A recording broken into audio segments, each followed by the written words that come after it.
Buenas tardes, bienvenidos a esta mesa de discusión de teatros adyacentes. Teatros adyacentes es una sección del Festival Internacional de Teatro Mercosur, la 13ª edición que se hace del festival, que tiene la característica de ser teatro creado en condiciones pandémicas, en condiciones de producción pandémicas.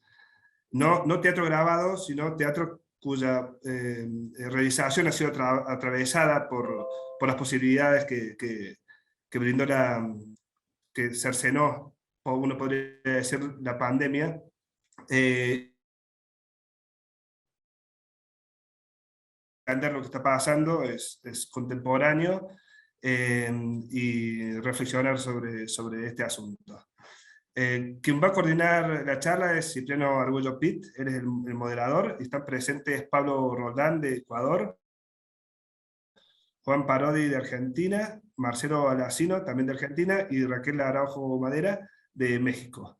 Bienvenidos. El festival está organizado por la Agencia de Cultura.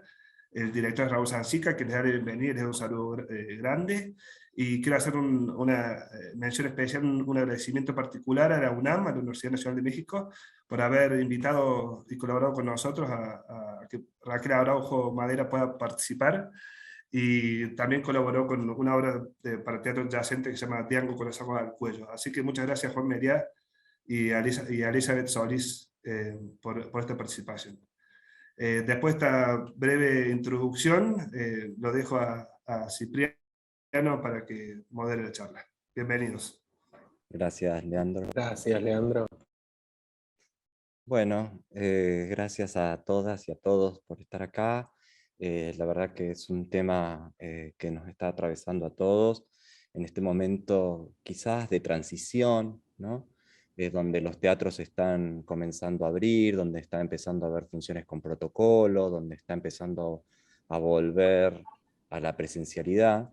Y sin embargo hemos pasado más de 1 año y medio en una situación de pandemia, en una situación de crisis muy profunda en todo el mundo, y que nos ha hecho repensar el teatro, las teatralidades, los dispositivos, la relación con el otro, con los otros, con los otros. Y entonces la primera observación o pregunta que tengo para hacerles, digamos, ¿no? Más que nos hemos atravesado todos juntos esta situación de alguna manera, ¿qué reflexión tienen alrededor de este momento de transición, después de 1 año y medio de una crisis muy profunda, que creo yo que no es solamente de salud y sanitaria, sino también que se ha puesto de manifiesto una crisis social importante? Entonces, la pregunta tiene que ver quizás con qué es lo que se ha puesto en crisis en la representación, ¿no? De qué manera la representación se ha puesto en crisis y de qué manera los está atravesando en este momento de transición, qué están pensando alrededor de este momento tan bisagra quizás para todes, para todas, para todos, en este momento del teatro latinoamericano, ¿no? No sé quién quiere empezar, si hay alguien que quiera comenzar. Bueno, si querés comienzo yo, Cipriano. Dale, A ver, por un lado yo creo que acerca de tu pregunta sobre la crisis de la representación atravesada por este contexto pandémico, creo que yo tengo opiniones súper contradictorias porque obviamente pudimos comprender el grado de vulnerabilidad que sufren nuestros sectores de las artes escénicas. Así lo vivimos creo que todos. Yo estaba a punto de estrenar una obra en la presencialidad cuando comenzó la pandemia, pero luego cuando decidimos enfocarnos en las posibilidades que nos ofrecía esta nueva forma de comunicarnos, aparecieron algunas puntas que me parecían interesantes y que ponían en jaque algunos conceptos relacionados con a qué llamamos teatro y cuál es el teatro de hoy y cuál podría ser el teatro del futuro, ¿no? teniendo en cuenta que la mediación con la pantalla, la comunicación en línea, son tecnologías que no son contemporáneas, que no son nuevas, porque tienen ya una historia importante, pero sí en la novedad para nuestro campo, el de las artes escénicas, eh, empezamos a entender que ahora los espacios de encuentro se estaban resignificando y se estaban reconceptualizando, y podía ocurrir un encuentro real, en vivo, en el mismo momento, a distancia. Y eso sí que es un componente que creo que desde nuestro campo lo empezamos a percibir como algo nuevo, a pesar de que, como decía antes, la comunicación en línea tiene ya unas cuantas décadas, e Internet tiene mi edad, tiene 50 años. Creo que también el concepto de territorio se puso en jaque, y bueno, y al poner en discusión qué es para nosotros hoy este concepto de encuentro y de territorio, aparecieron posibilidades, nuevas posibilidades, ¿no? Que yo creo que son súper ricas, que estimularon una discusión y una producción de la que nosotros somos protagonistas, porque todos hemos hecho experiencias escénicas en la virtualidad. Y a esa mirada se suma también la contradicción de lo que vos planteabas antes como este momento de transición. Yo creo que en el teatro nosotros estamos viviendo de alguna manera una especie de ficción de la transición pandémica. En el teatro seguimos actuando con unos protocolos y unos cuidados, que en el único lugar donde se observan es en el teatro, siendo nuestro sector, como decía antes, uno de los más vulnerables y de los más castigados a nivel mundial, ni hablar de nuestro contexto latinoamericano. Así que bueno, mis posturas son un poco así contradictorias, ¿no? Por un lado, esta visión de nuevas posibilidades para discutir acerca de lo que hacemos, y al mismo tiempo tomar conciencia de lo mal que estamos, ¿no?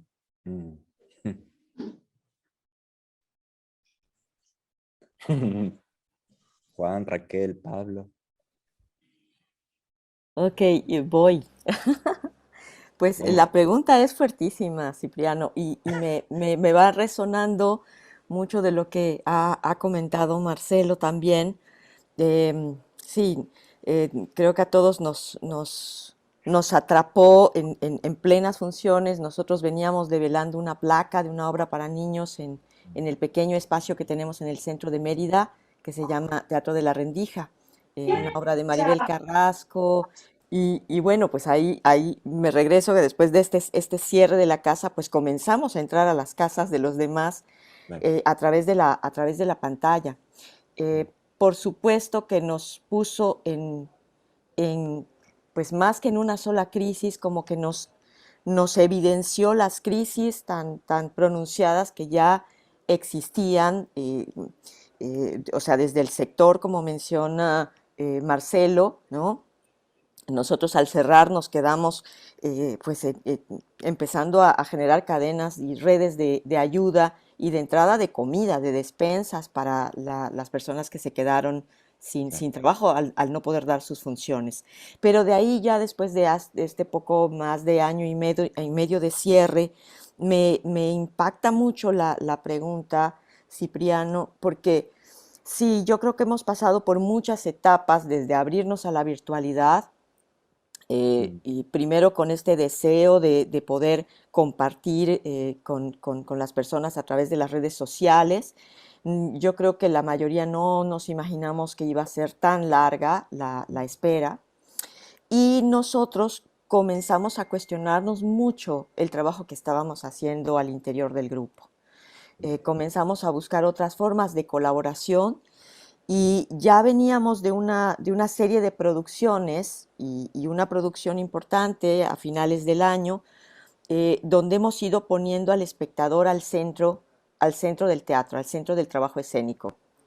No es nada nuevo, son las dramaturgias de recorrido, y que bueno, si por aquí me ayuda Mariano, tenemos por ahí un pequeño clip que igual podemos cortarlo cuando Juan participe, o Pablo, y Perfecto, yo no, pero termine. lo veamos, está buenísimo. Es un ojito nada más. Nosotros decidimos, al abrir puertas, que estaba muy reducido el cupo y nos agarró la reapertura de los teatros con la cepa Delta. Entonces fue como abrir puertas y volver a cerrar. Entonces nosotros optamos por abrir un lote baldío comenzar a convertirlo en un pequeño jardín y hacer un recorrido, o más bien una serie de recorridos,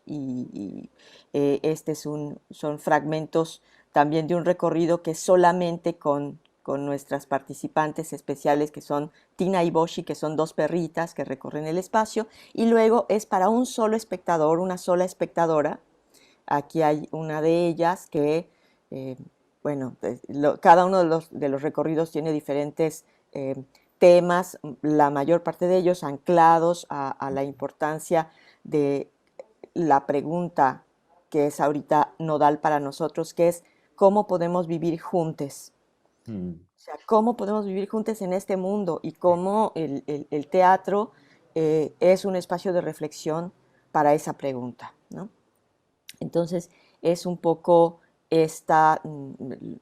digamos, el punto al que hemos llegado ante esta puesta en crisis interna del grupo de qué es la representación, para qué estamos haciendo teatro y de qué manera el teatro puede servir.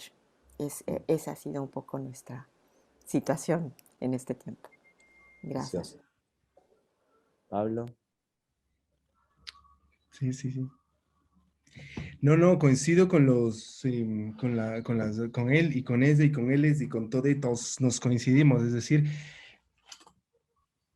o sea, sí, voy a hablar ahora desde ser artista, ¿no? Es decir, cómo nosotros abordamos este trabajo de la representación eh, y cómo nos abordó en la pandemia, ¿no? Es decir, cómo nos tomó. Claramente, voy a hablar desde mi posición artística, ¿no? Es decir, yo me siento privilegiado todavía en tanto en cuanto puedo hacer el ejercicio artístico, ¿no? O sea, comparándome con las otras, con esas autoridades mucho más precarias que la artística, ¿no? Sabiendo en el contexto latinoamericano que nuestro contexto acá específico de Quito, Ecuador, fue como un balde vacío en donde no existe una contención, ¿no? Sí, tenemos un ministerio, tenemos una secretaría, es decir, hay esos lugares de contención económico que permiten no sé, participar, de competir para ciertos rubros, ¿no?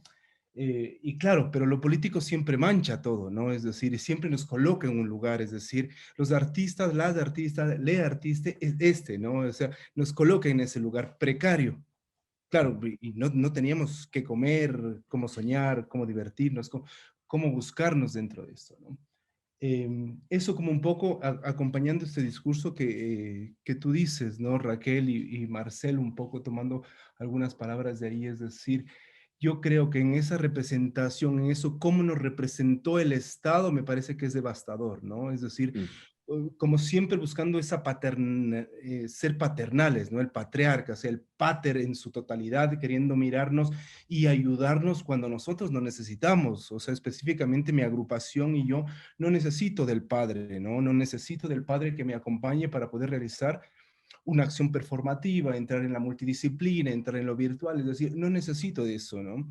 Y claro, me opongo totalmente a ese pater hegemónico, totalitario, racista, xenofóbico, es decir, todo ese patriarcado que va y nos conectó, ¿no? Me parece que eso fue esa estancia de la que yo vivía acá en la ciudad de Quito, cuando estos ministerios y estas secretarías de cultura intentarnos darnos esas dádivas que fueron muy miserables para mí, ¿no? O sea, soy así de tajante porque me parece eso, es decir, no podría haber existido un concurso y se concursó en el Ministerio de Cultura para los artistas y les artistas, ¿no? Es decir, se pudo haber creado otra contención. Bueno, eso seguirán en la suya, pero me permito hablar de eso porque me es necesario encontrarme con ellos dentro de esa representación, ¿no? Es decir, cómo ellos me representan y cómo nosotros decidimos no representarnos en nuestros trabajos, ¿no? En nuestros haceres artísticos dentro de esta nueva normativa y dentro de esta virtualidad hiper, ¿no? Conectada, es decir, me parece que ahí está el clic donde nosotros nos podíamos encontrar con las otras artistas, ¿no? El artista, cómo estaba. Entonces, por eso me permito hablar un poquito ahí de la habitación picnic, ¿no? Sorprendiéndome también, Raquel, que presentaste un picnic. Y anteriormente dijiste, nos encontramos en esas puertitas, ¿no? En esas ventanas. Lo que nosotros hicimos fue eso, tomar el Zoom como plataforma, pero de encuentro para saber cómo estábamos todas y todos, ¿no? Claro, resultó nuestra obra, ¿no? Esto que lo podemos ver después. Pero sí, es decir, yo creo que la representatividad ya en las artes estaba como cuestionada desde antes también, ¿me entiendes? Es decir, porque tenía una carga colonial ahí que no nos permitía encontrarnos desde nosotras y nosotres, ¿no? Es decir, desde estas diferencias, porque creo que en la diferencia podemos encontrarnos, pero ahí me parece que no se pudo dar eso, ¿no? O sea, como que todavía hace un poquito de ruido esto de representarnos en el teatro, ¿no? Por eso vienen las nuevas dramaturgias, la dramaturgia cortada, es decir, el noise dentro del teatro, el DJ dentro de la multidisciplina, todo eso que es fantástico, ¿no? Para estas necesidades artísticas que se van planteando. Eso por ahí, no sé, como para poder conversarnos, creo yo. Eso. Juan, ahí voy a retomar algunas cositas. Aquí estoy.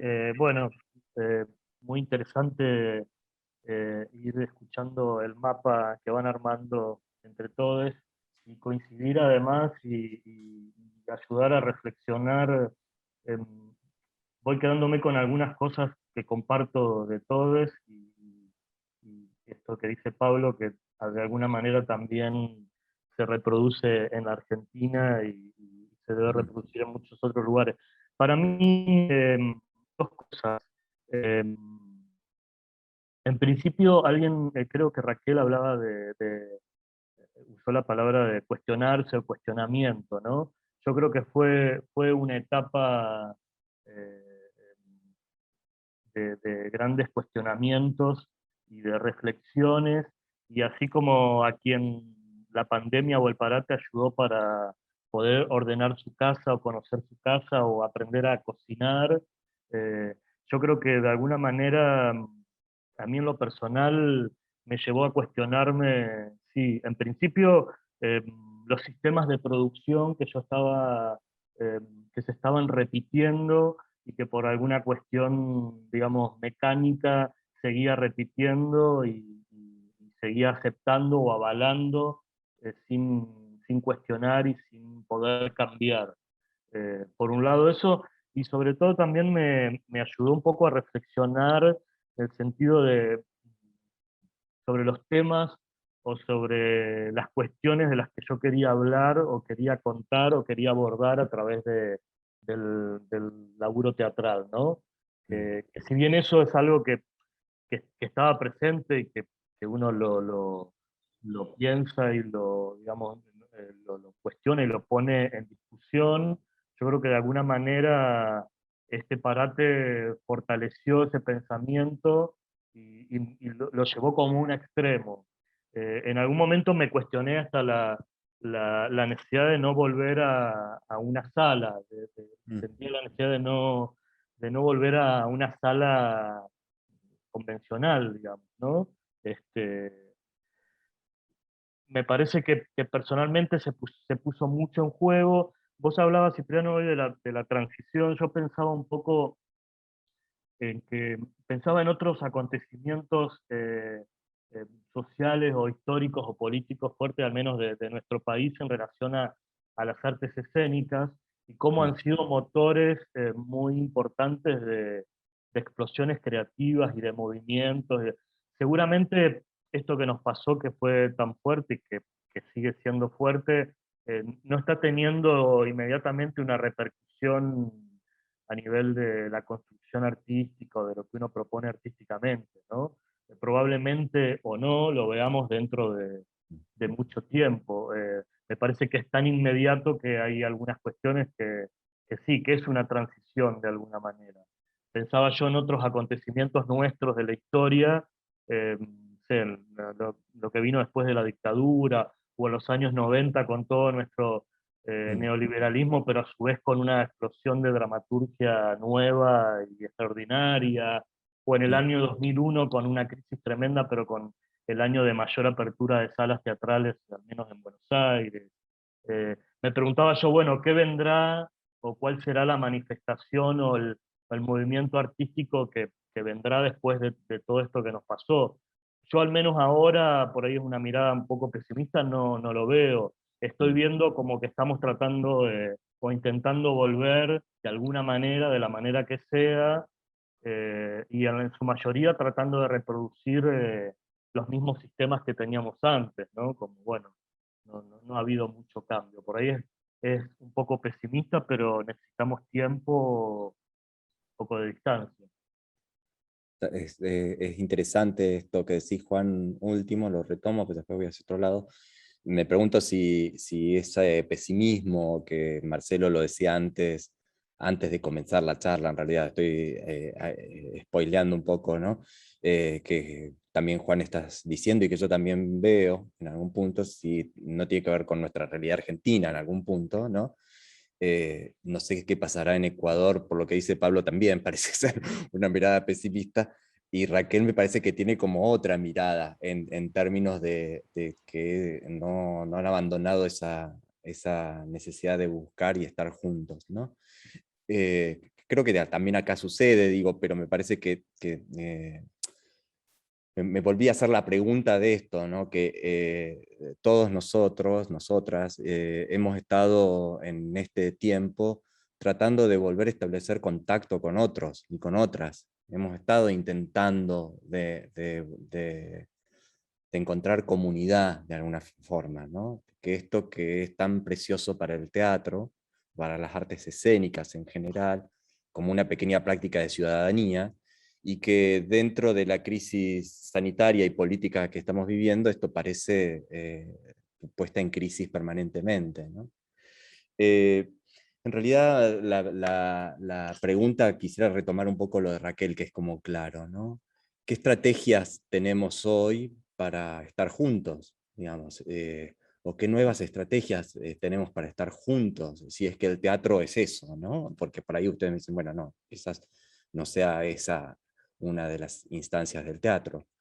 Eh, pero bueno, quiero plantear esa pregunta porque me parece que vinculado al problema de la representación está vinculado al problema de la ciudadanía, digamos, el problema del estar, digo, más allá de las estéticas, más allá de los modelos, más allá de las búsquedas personales, hay algo de lo primitivo del teatro que creo que como sobrevivientes hemos estado intentando de no perder ese contacto, ¿no? Yo he estado ensayando, hemos estado haciendo funciones, qué es eso, dando clases, pero no hemos perdido el vínculo. Y hay algo de real que sucede en ese vínculo, aun cuando sea virtual. Entonces, bueno, lanzo esta segunda instancia de charla, ¿qué estrategias para estar juntos?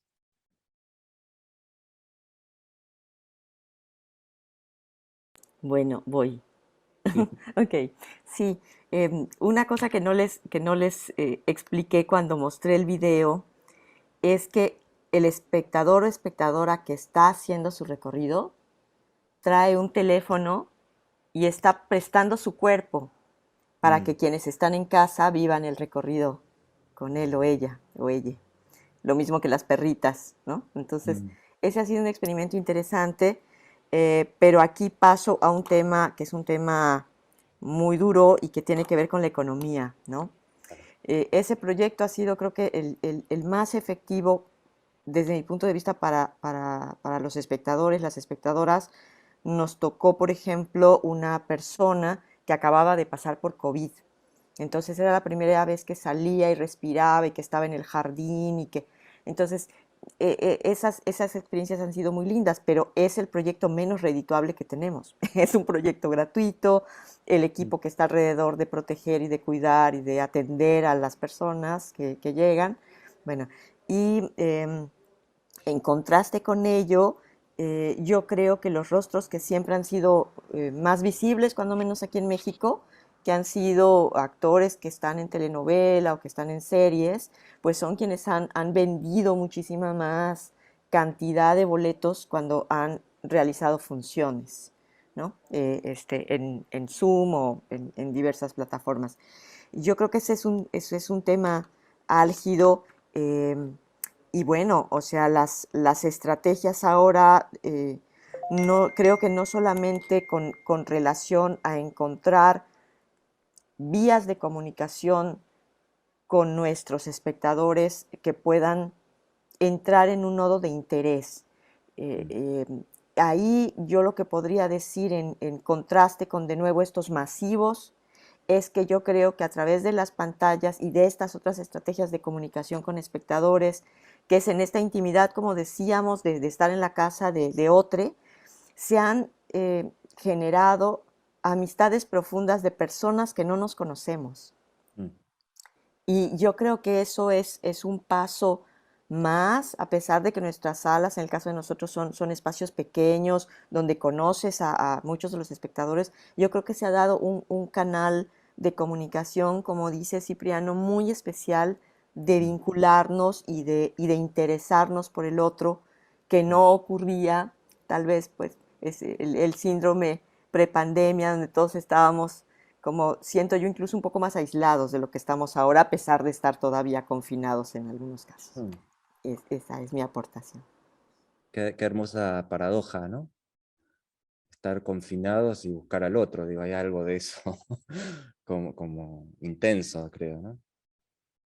Sí, además yo creo que mientras escuchaba a Raquel, pensaba esto de todo lo que nos pasó antes de volver a lo presencial.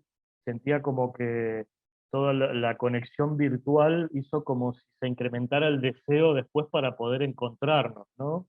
De alguna manera como si eso alimentara, como quien chatea conoce a alguien y está varias noches chateando hasta que se conoce. Hubo algo, por ahí estoy romantizándolo demasiado, pero digo, siento que algo de eso ocurrió, Sí, sí, eh, sí. que no existía la posibilidad de encontrarnos, pero existían un montón de canales virtuales que antes no los teníamos muy presentes, que hacían de alguna manera este, que el deseo de encontrarnos tenga otro valor, como si pasamos a valorar mucho más el poder encontrarnos cara a cara, cuerpo a cuerpo, presencialmente. En ese sentido me parece que bienvenido a lo virtual, que era además lo que podíamos hacer en ese momento, ¿no? Era Claro. lo que teníamos a mano. Sí, Pablo. O sea, encontrarnos, claro, sí, está buenísimo encontrarnos. Me parece que igual desde la virtualidad pudimos encontrarnos, ¿no? Es decir, como claramente, o sea, la teatralidad, el teatro, el arte escénico necesita de la otredad para significarse y para ser, ¿no? Claro. Para contenerse, me parece que es importantísimo. Pero nosotros en nuestro trabajo nos permitimos tomar a la virtualidad, claro, para poder sobrellevar esta pandemia económicamente, pero a su vez pensamos en un momento que sería como una plataforma para el encuentro. ¿Se entiende? Es decir, como una plataforma para poder tener nuevos públicos. ¿Sí? ¿Se entiende? Es decir, como para ir a esos nichos que nunca se han acercado al teatro, porque claramente me parece que que hay que tomar en cuenta que hay que vernos en el interior como artistas y decirnos, sí, hay gente que no sabe que existe el teatro, que no existe la ópera, ¿me entiendes? Es decir, me pasó hace una semana que fui a la peluquería y bueno, me estaba cortando el cabello y me dice, le digo, me dice, ¿qué haces tú? Le explico qué hago. Y me dice, ¿existe la ópera acá? Claro. Eso fue como un balde de agua, así como, ¡boom! ¿No? Es decir, le digo, claro que existe la ópera, pero me dice, yo nunca he asistido a ese lugar, no sé dónde es, no sé cómo lo hacen, no sé cómo existe.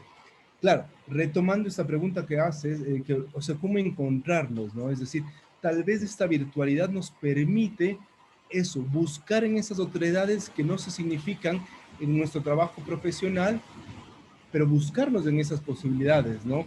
Comparto lo que dice Juan ahí, ¿no? Es decir, esta virtualidad nos permitió conocernos un poco más, también sacar ese lado oscuro, ¿no? Es decir, porque apareció ese lado oscuro de que estamos materializados, ¿no?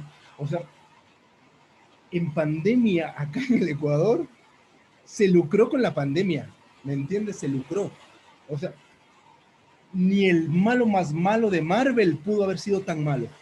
O sea, jugar con eso, ¿me entiendes? O sea, no pudo haber sido tan perverso alguien para jugar con ese sentido, con esa otredad, ¿no? Es decir, se lucró con la pandemia, se vendían, o sea, fue un horror.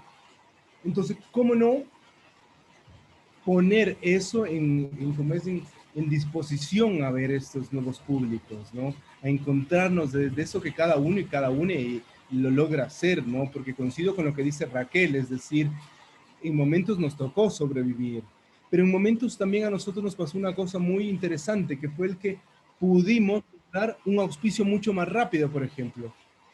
¿Se entiende? Sin tanto trámite, y la empresa privada vino a comprarnos, a llamarnos telefónicamente y comprarnos cosas, o sea, como una serie de podcasts. Entonces, comenzaron a suceder otras formas, o sea, a corrernos del lugar tradicional, me parece, en nosotros mirarnos ese tipo de producción. Es decir, acá está que el cielo se cae, bienvenidos a nuestro... Se va a caer todo el tiempo. Hermoso. Bueno, no, me parece que por ahí nosotros hemos logrado reencontrarnos con estos públicos que no los teníamos en cuenta, ¿no? Es decir, nos hace falta así la sala. ¿Será porque tenés cuidado con la... ¿Eh? No, nada, se habilitó un otro curso. Hemos ido a la sala, pero me parece que es posible que nos acentuemos. Y claro, la oportunidad de estar dentro de un festival, de una plataforma, me parece que hay que acentuarla, ¿me entiendes? Yo creo que hay que poner esos acentos, porque claramente los festivales hacen un sacrificio en cuanto buscan la posibilidad de seguir realizándose, ¿me entiendes? A eso me refiero con esa palabra sacrificio. Entonces, me parece que está bueno el encontrarnos desde este otro lugar, ¿no? Sabiendo que en pandemia afloraron estos dos lugares, ¿no? Volvamos a Marvel, es decir, lo bueno y lo malo. Pero claro, eso somos, eso nos constituye como seres humanos, como entes que vamos transitando de este círculo terrestre. Pero bueno, algo hay que hacer con esto que nos deja la pandemia, ¿no? Es decir, algo debe aparecer en nosotros interiormente que nos permite irnos hacia otros lugares y encontrarnos, creo yo. Eso es lo que tengo que decir. Marce. Me quedé pensando en tu propuesta de hablar acerca de las nuevas estrategias de encuentros y bueno, yo con respecto a eso puedo dar cuenta de una experiencia personal que fue la creación de Teatro Wi-Fi, que fue una plataforma que nosotros inventamos ahí ni bien comenzó la pandemia para poder compartir nuestro trabajo y en la que nos embanderamos detrás de esta idea de ofrecer piezas escénicas que se ofrecieran exclusivamente en vivo, ¿no? Frente quizás a la otra alternativa de ofrecer producciones audiovisuales, que son productos a los que uno puede acceder poniendo play y pausa, a diferencia de lo que nosotros ofrecemos en Teatro Wi-Fi, que es un espacio de encuentro.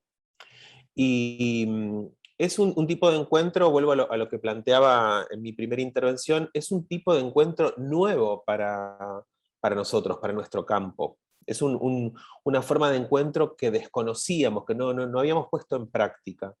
Y en esta experiencia que nosotros transitamos, en la que ofrecimos más de 26 espectáculos de distintos países de Latinoamérica, hicimos más de 160 funciones, con La Tortuga, con mi obra, vamos ya por la función, creo que estamos casi llegando a las 50 funciones.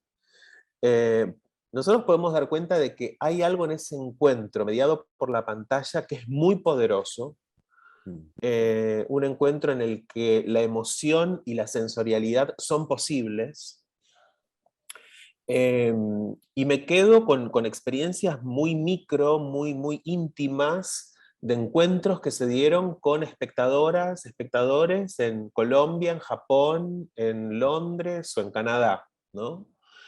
Atomizadas en el mundo, de las que podemos dar cuenta con mucha precisión, porque son muy íntimas. Yo recuerdo anécdotas que nos han compartido espectadores después de nuestra obra, que habla acerca de la maternidad no deseada, del cuerpo de la mujer, etc.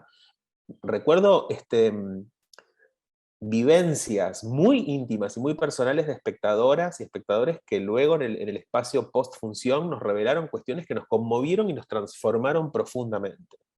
Eso aconteció en este marco, ¿no? Mediados por una pantalla, a través de internet. Entonces creo que ahí hay algo interesante, más allá del aspecto sociológico, de analizar cómo se han resignificado los espacios, las estrategias de estos nuevos encuentros. En nuestro campo especialmente, creo que hay algo súper interesante para seguir investigando todavía, y que tiene una gran proyección a futuro, siempre y cuando la institucionalidad, que es la que garantiza que los proyectos puedan desarrollarse, entienda que este es un nuevo lenguaje por el cual hay que seguir apostando, ¿no? Yo recuerdo cuando comenzó la pandemia, Iberescena fue el primer programa, así que dio una señal y dijo, bueno, los festivales que no se pueden hacer presencialmente los vamos a apoyar igual en la virtualidad, las obras que no se pueden hacer presencialmente las vamos a apoyar igualmente en la virtualidad. Y bueno, y luego los países que conforman el programa fueron tomando esa decisión para moldarlo a sus políticas públicas en cada país.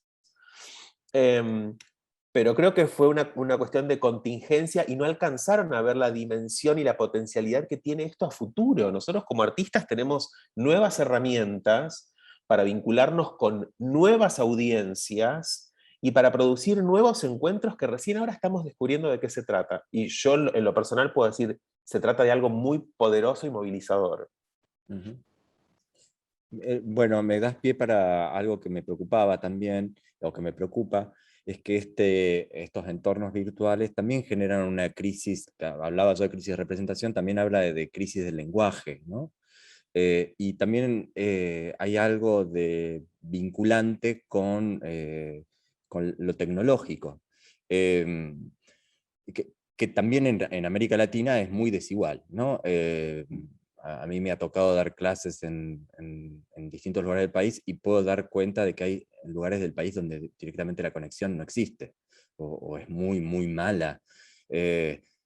O en otros lugares más céntricos hay mejor conexión, y bueno, es realmente muy desigual. Pero Pipi, esa desigualdad, perdóname, hay lugares del país donde no hay un hospital donde internarte y te enfermas. Entonces digo, esa No, desigualdad... exactamente. Existe, digo, pero la pregunta justamente en relación a esto, que es patente ahora en esta situación, en relación a las situaciones de conexión, también a las situaciones técnicas y tecnológicas, digamos, ¿no? Entonces la pregunta es, ¿qué experimentación se puede hacer tecnológica desde la pobreza o desde la falta de recursos, digamos? No tenemos cámaras hi-fi, sonidos, señales, nada, grabamos con teléfonos celulares, o sea, ¿qué piensan alrededor de eso? Y si han pensado algo en relación al cuerpo, a la acción, a la actuación, al discurso, en relación a la dificultad tecnológica y a la situación que plantea este lenguaje, ¿no? Que no es el cinematográfico. Ya que estoy como acelerado, me dejan a mí una pequeña intervención con respecto. Sí, claro. Porque, a ver, nosotros en Teatro Wi-Fi hemos tenido piezas, recuerdo por ejemplo a Miami, una obra que dirigió Toto Castiñeiras con Mariela Costa, que se hacía con un celular, desde el baño de la actriz. Mi pieza, La Tortuga, se hace con la cámara web de la notebook de la actriz en su living, en su casa. Esa pobreza de recursos es súper bienvenida, porque creo que estimula muchísimo, o sea, no hace falta que hablemos acerca de lo que pasa en las capitales europeas, donde tienen todos los recursos y la creatividad está, bueno, ya sabemos dónde, y por eso miran tanto hacia nuestro continente. Pero hay algo también que mencionaste acerca de la crisis del lenguaje, que es absolutamente muy necesaria y bienvenida. Nosotros en el campo teatral hay cuestiones que en las otras disciplinas se vienen discutiendo desde hace más de 100 años, y nosotros seguimos pensando al teatro con esa mirada logocéntrica en la que el texto y las paredes del edificio son el teatro. Bienvenida a esta crisis del lenguaje, y ojalá podamos tener más espacios para discutir acerca de estas cuestiones que eran discusiones pendientes. Cuando empezó la pandemia salieron un montón de puristas, colegas, a decir, no, yo hasta que no pase la pandemia no pienso hacer nada, porque la virtualidad no, porque el encuentro, el ritual, el espacio sagrado del teatro. Decía, muchacho, a ver, hace 2500 años que estamos hablando de lo mismo. La tecnología influye sobre nuestras vidas e influye también en nuestra manera de expresarnos y de comunicarnos. Pongamos esto en discusión. Ahí, basta, ahí dejo. No, está buenísimo, porque por acá bueno. vamos. Está buenísimo, sí. Está bueno. Yo retomo lo que dice Marcelo, que comparto totalmente. Sí, además, cuestionamientos que en otras disciplinas, como las artes plásticas, en donde las fronteras, no hay fronteras, digamos, nadie incluso aún en la danza, ¿no? No hay, no hay una discusión tan purista de si es teatro o no es teatro o hasta dónde.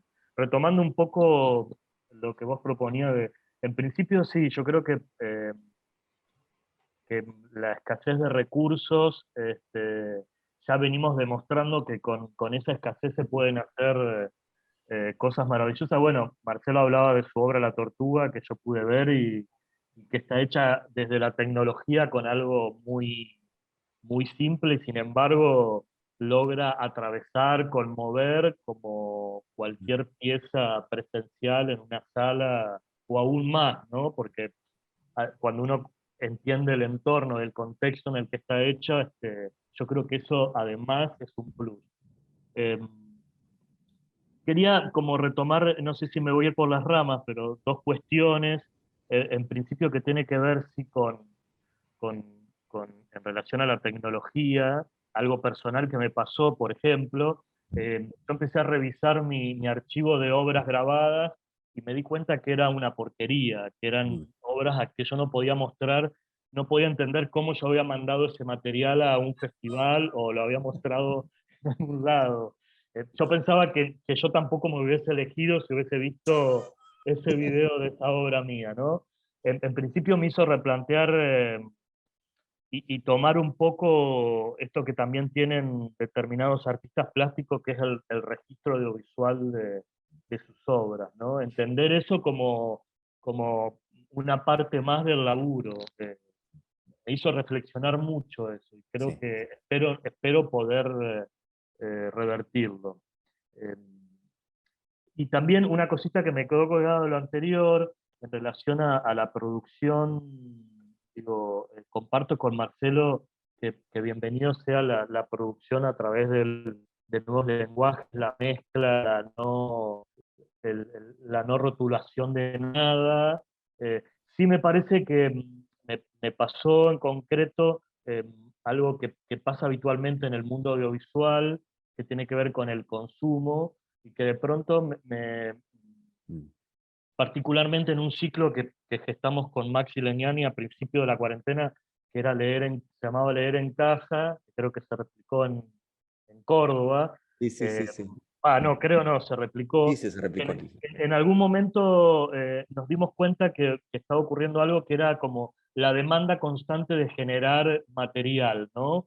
Como si fuéramos una plataforma de estas de series o de películas, en donde la gente se está alimentando todo el tiempo, y nosotros necesitábamos todas las semanas generar material nuevo, como si fuéramos Amazon. Ahí, bueno, encontrar una manera distinta, que eso el teatro, o al menos como yo lo entiendo, en el teatro que hacemos nosotros no está tan instalado la necesidad de consumo y de estar todas las semanas alimentando la necesidad de ver. Ese por ahí es el riesgo o el peligro que encontré, eh, o lo negativo, por decirlo de alguna manera, en relación a la construcción virtual, ¿no? Entender también que era otro proceso y otro mecanismo, y cómo una pieza, bueno, vuelvo a La Tortuga de nuevo, cómo una pieza audiovisual puede sostenerse en el tiempo sin necesidad todo el tiempo de estar generando un contenido nuevo, ¿no? Como es en una sala o como es en el teatro más convencional. No sé si me fui muy por las ramas, No, no, pero no, para nada, para nada. yo sé que Está estaba conectado. absolutamente conectado, sí. Raquel o Pablo. Coincido con lo que dice Marcelo, ¿no? Es decir, que en cuanto... me parece que sí, voy a hablar siempre de la posibilidad que tiene, como es esta virtualidad de podernos cambiar de lugar, ¿no? Es, o sea, de poder transitarnos, de estar en lo liminal realmente, ¿no? Porque lo escénico, si te fijas, no ha estado en lo liminal. Lo escénico ha permanecido todo el tiempo en eso que lo aprendió, ¿no? En esa forma de representarse, de tomarse, de mirarse, de transitar en los textos, en la dramaturgia, es decir, todo lo va ubicando, pero cuando lo escénico pasa a lo liminal y cuando, bueno, colocas un DJ en plena obra, no sabes qué pasa, claro, asumes que es performatividad, pero bueno, el director dice, no es performatividad. Lo mismo sucede cuando estás en los aparatos tecnológicos, ¿no? Es decir, nosotros con nuestra corporeidad, es decir, con el cuerpo, lo hemos llamado perfosum, es decir, porque dentro de la habitación picnic en la que yo dirijo, nosotros tenemos la precariedad total, es decir, manejamos 6 cámaras de celular que están en 6 lugares distintos de la ciudad de Quito. A eso le sumamos una tablet vieja que asomó por no sé dónde, de no sé quién, y 6, luego tienen los chicos y los chiques, tienen otras cámaras, no sé, o sea, pero eso es nuestro trabajo, ¿me entiendes? Y eso es lo que nosotros somos, es decir, nosotros los que constituimos en esa carencia, pero esa carencia es nuestra poética realmente, ¿no? O sea, esa construcción poética que va encontrándose con estas otredades como público, ¿no? Es decir, eh, coincidimos también en esa parte que sí se puede transmitir esa afectividad, esa sensación, ese ser dentro del teatro en esta cámara, ¿no? En estos posicionamientos. Entonces, yo sí estoy feliz de que el teatro esté en crisis, pero me llena realmente de felicidad, ¿me entiendes? Pero una felicidad en tanto nos podemos repensar y encontrarnos en esas diferencias, porque me parece que es importante, es decir, importante en cuanto, voy a hablar de no sé quién, de JJ, y JJ sigue con su dramaturgia y lo seguimos representando, sí, pero ¿cuándo nos pronunciamos de nosotras o de nosotres o de nosotros internamente? Decimos, eso es lo que sucede en cada país. ¿Se entiende? Entonces me parece que sí se puede lograr ese decolonizarnos totalmente, ¿no?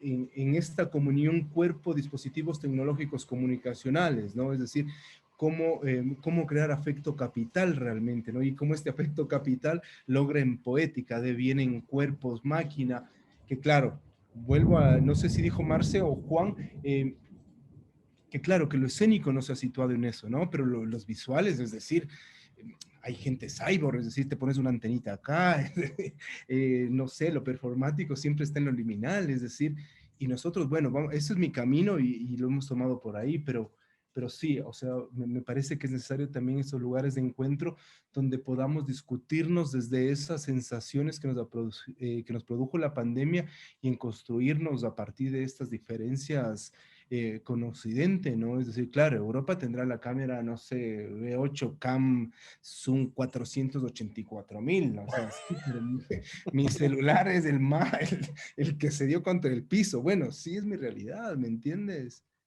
Es decir, voy a tomar un ejemplo, no sé, por ejemplo, tienen a Elegante, ¿no? Sí, claro.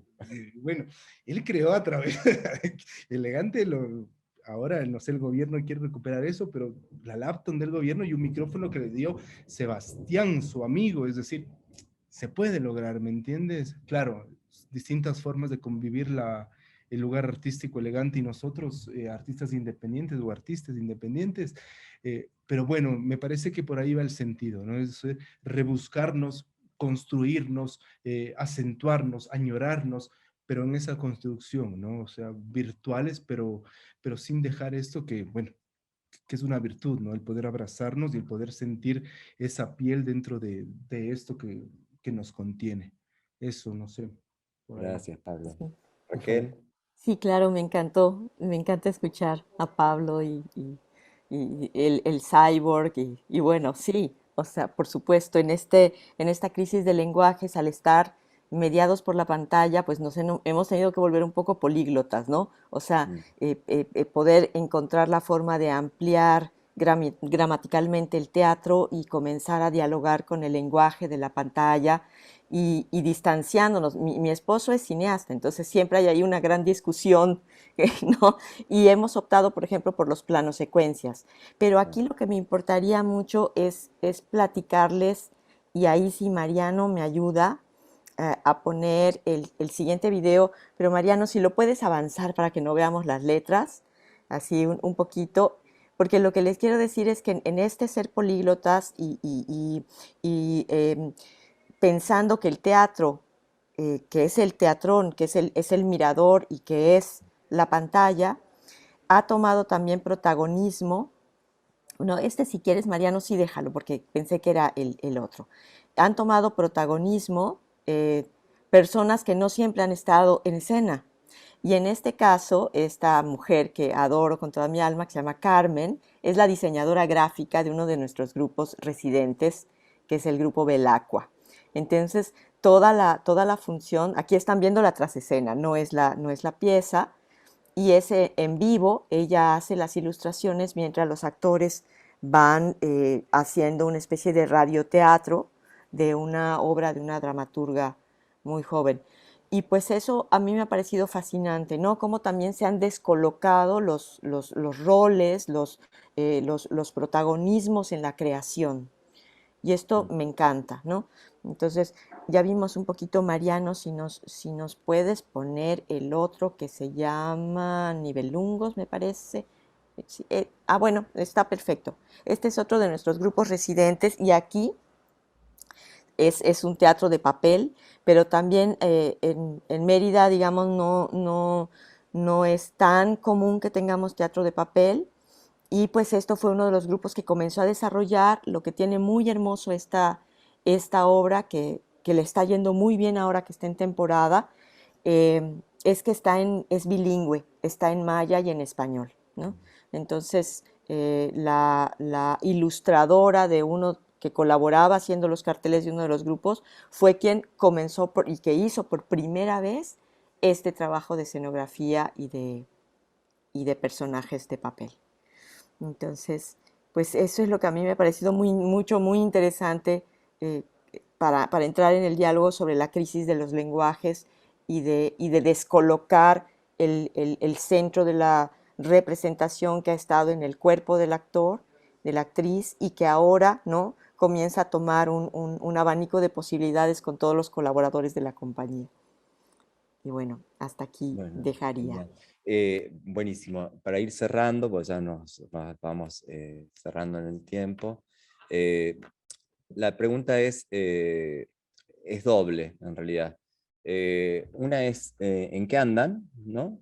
¿Cuál es el proyecto que están pensando a futuro? Y la idea es esa. La segunda es, ¿cuál es el teatro del futuro, digamos? ¿No?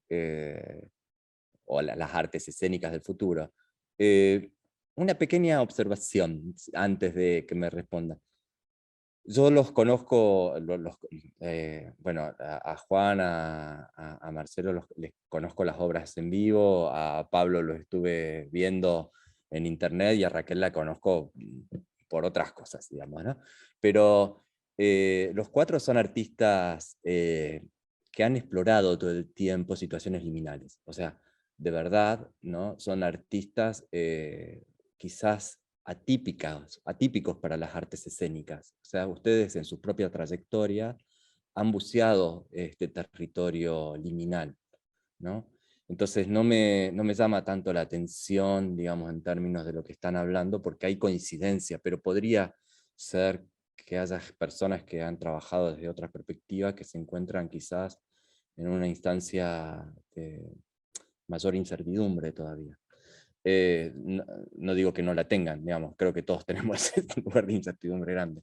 Bueno, quería solamente decir eso porque me parecía que ayudaba un poco también al contexto, ¿no? De que si uno rastrea las trayectorias de ustedes, es una trayectoria de búsqueda durante años y años y años, ¿no? Entonces, ese lugar liminal. Pero bueno, vuelvo a la pregunta entonces, ¿en qué andan y cuál es el teatro del futuro? Si las pueden unir, sería genial.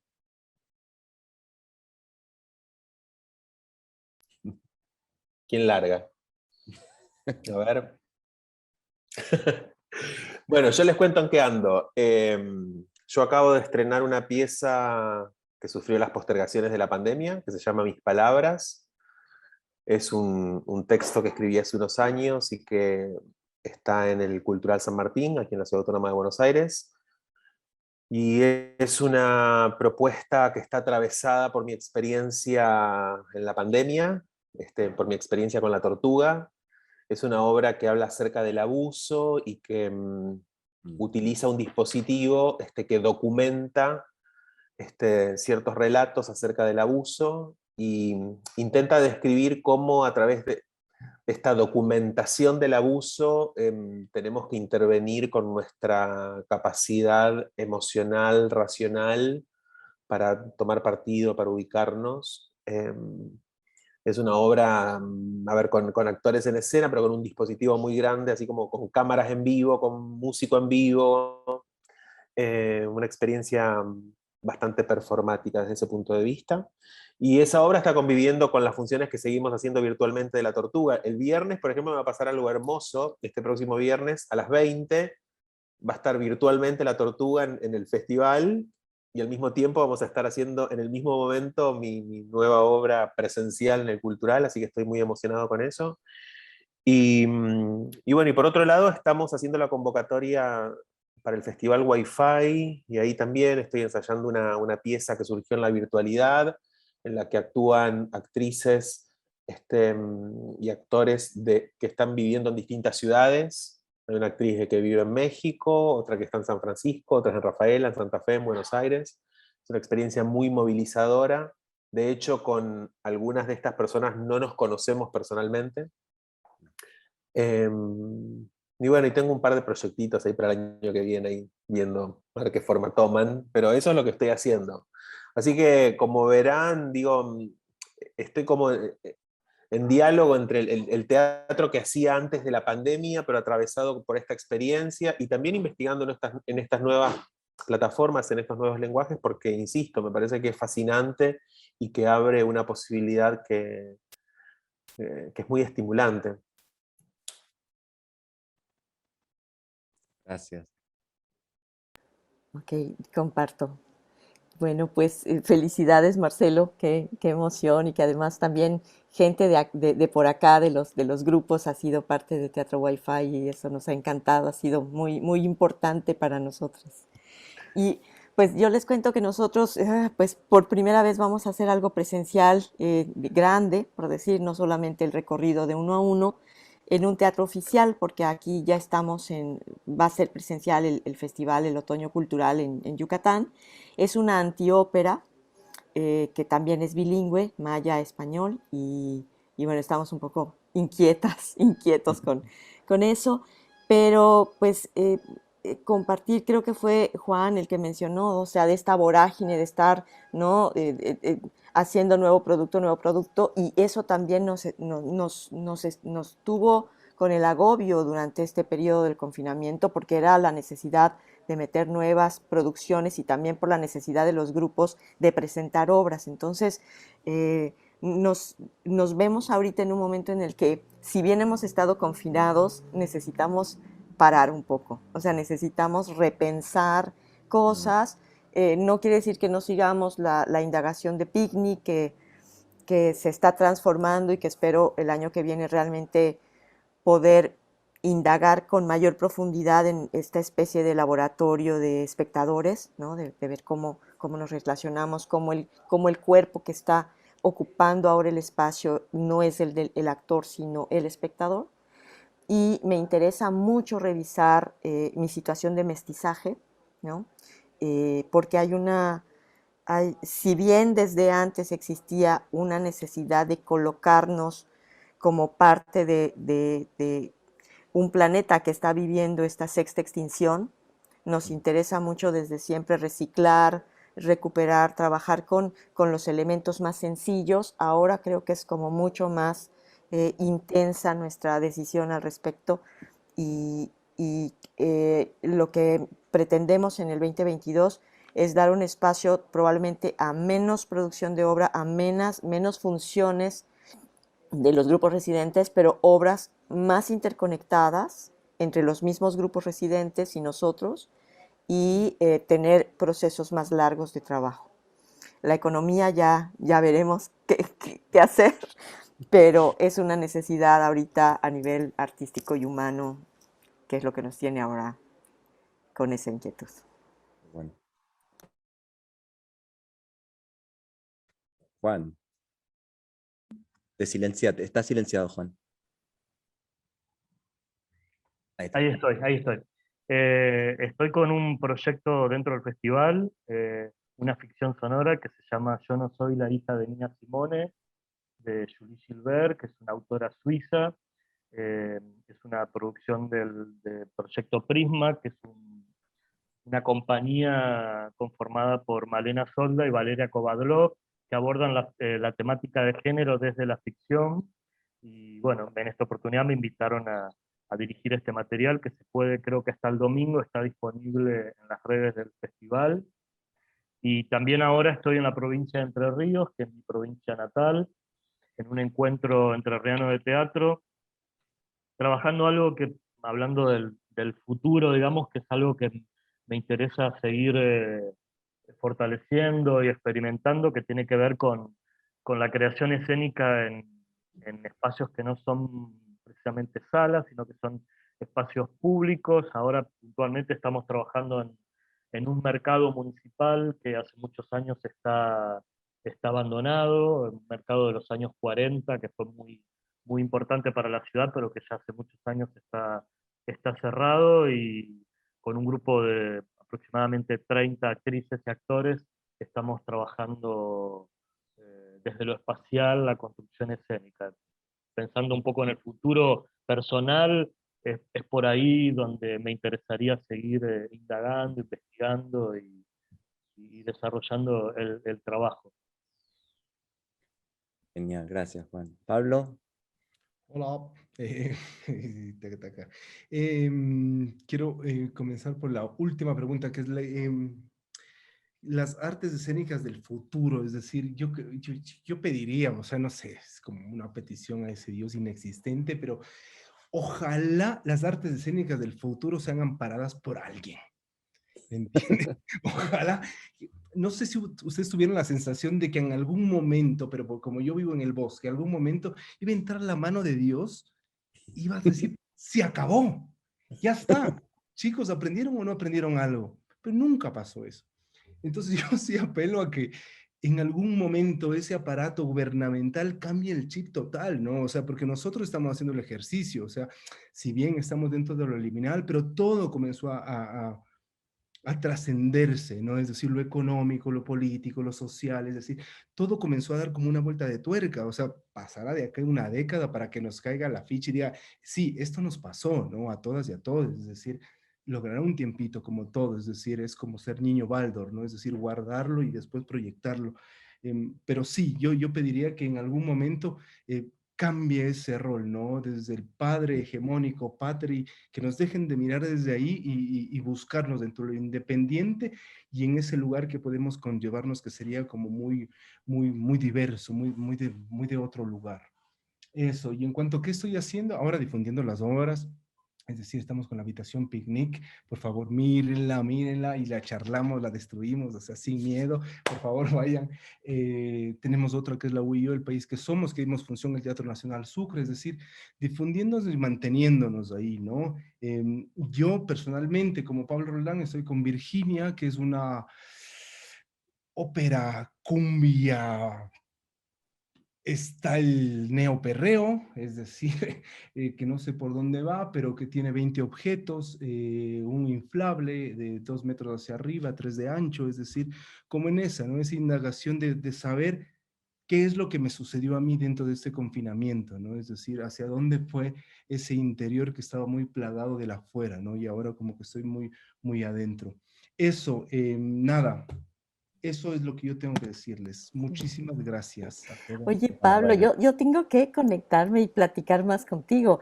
Lo que vamos a presentar ahora, y que bueno, la escenografía fue antes de la pandemia, y yo digo que todo nuestro universo plástico ahora se va a ver, va a estar como connotado por la pandemia, pero nosotros trabajamos con inflables, y lo que vamos a presentar ahora, uno de los personajes está dentro de una casa, pero Sí. es una burbuja de como de 8x4. Buenísimo, Entonces dale. ya entre el picnic y los inflables te buscaré para platicar y a lo Dale. mejor intercambiar y algo. Yo tengo un inflable en UIO, el país que somos, perdón chicos, me robé 2 minutos para la propaganda, pero tengo un inflable de 6 metros hacia arriba, o sea, me ocupa todo el teatro, es decir, es una cosa gigante. Ahí sí, pasémonos los contactos y mandémonos cositas, creo yo, sí está bueno. Bueno, les agradezco mucho esta conversación. Sí, Leandro. Quiero, además de agradecerles a vos, Pipi, y a todos ustedes, invitarlos porque de todos los participantes de la charla, hay 3 personas que tienen obra en el festival. Está la obra de Marcelo Lacino, La Tortuga, que va a ser el viernes a las 20. Es una función en vivo, es a las 20 y es lo que es, así que hay que aprovechar ese momento, esa instancia. Está la obra de Pablo Roldán, Habitación Picnic, que va a ser por Zoom y WhatsApp el sábado y el domingo a las 20 horas también. Y la obra de que dirige Juan Parodi, Yo no soy la hija de Nina Simón, que está desde el lunes pasado hasta el domingo, es un podcast sonoro que está buenísimo y ya se puede apreciar. Y el viernes, y el jueves, perdón, hay una obra de la UNAM que se llama Diango con la soga al cuello, que es una coproducción entre México y Estados Unidos, que empieza el jueves y termina el domingo también, para aprovechar y seguir pensando a través de las obras esta charla. Bueno, muchas gracias a todas y a todos, a todes. Y bueno, seguimos pensando esta situación. Gracias. Gracias. Muchas gracias a Muchas ustedes. gracias, Luciano, gracias a todos y a todas. Un gusto, muchas gracias. Todo grande. Gracias. Chao, chao.